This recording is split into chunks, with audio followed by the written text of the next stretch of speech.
Hey everybody, so I bet that was a bit of a surprise, huh? I just figured week after week it's just negative and yelling and cursing and accusing people and telling people that they're stupid, that maybe just for fun, just for shits and giggles, and just so I had a reason to play in After Effects and change the intro, we would do something like this. So who is it that's doing it right?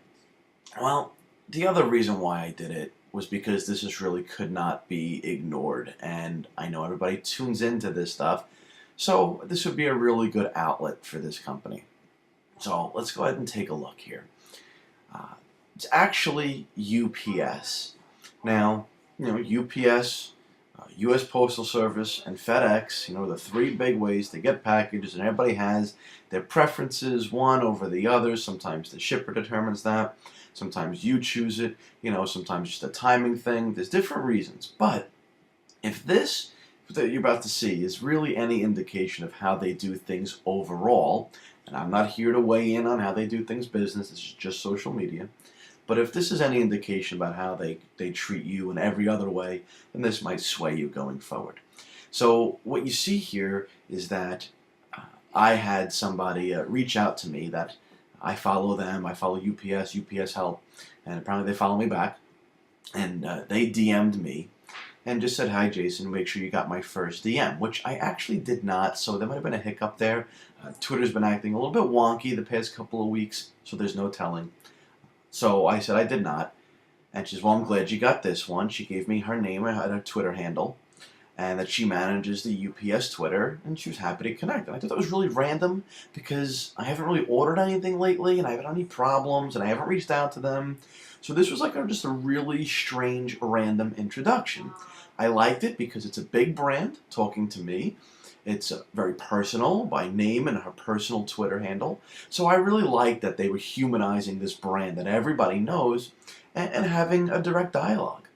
And it wasn't out in the world with an at mentioned for the whole world to see, so they weren't posturing to get good press. It was really, really genuine.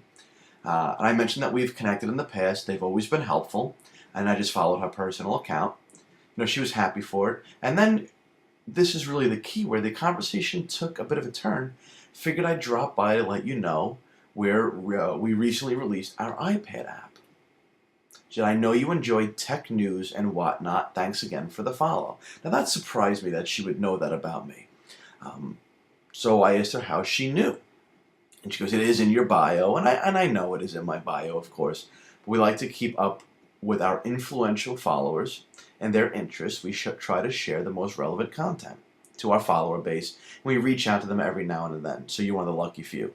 But seriously, we care about your interests and what content you'd like to see from us.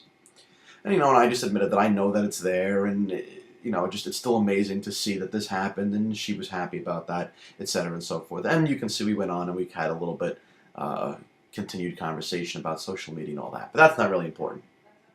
The point here is that they've got a lot of followers. I can only imagine how many followers UPS has. Let's see if I can look for you.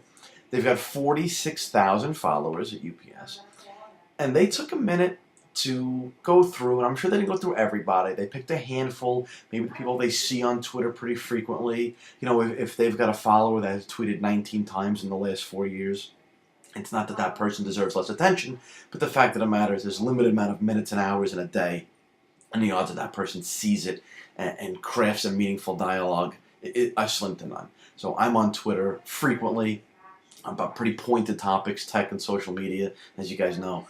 So they reached out to me and hit me with some content that made sense. Content that makes sense has an abundance of what's that word that I use all the time? Context. They could have said, "Hey, just so you know, we've got great rates on shipping this week." I don't know. I have no idea. Just something that's very UPS specific. And that's cool, but I'm only interested in that if I happen to be buying something at a distance this week. Other than that, that doesn't apply. So there may be context, there may not be context. They took the time to send me a message that they knew for a fact would have context. Now, if what had context to you is needlepoint, maybe they wouldn't have had a message because they can't appeal to absolutely everybody. We know this. Anyway, this was really fantastic that they took a minute, did the right thing, reached out, and honestly, take somebody like UPS, who, I'm not going to lie, I've had some trouble with in the past in terms of shipping. Around the holidays, I've had some issues. Big company, around the holidays, everybody's shipping everything. It happens. But every time I've had an issue, they've done a really good job of reaching out and fixing it. Continued presence, a positive, pointed, contextual things means that I need to ship something. They're the first person that I'm thinking about. They're the first person that I'm going to. My respect, my evangelism, my brand loyalty, it's theirs to lose. Everybody else has to work for it. They've got it. So you see how just taking a minute to do the right thing and talk to your customers, a little thank you economy, you see how much weight that holds? Enough that I rebranded my show for 1 week to see how that goes. So anyway, there you go. Thank you, UPS. Thank you, Mallory. Excellent job. And we will talk soon.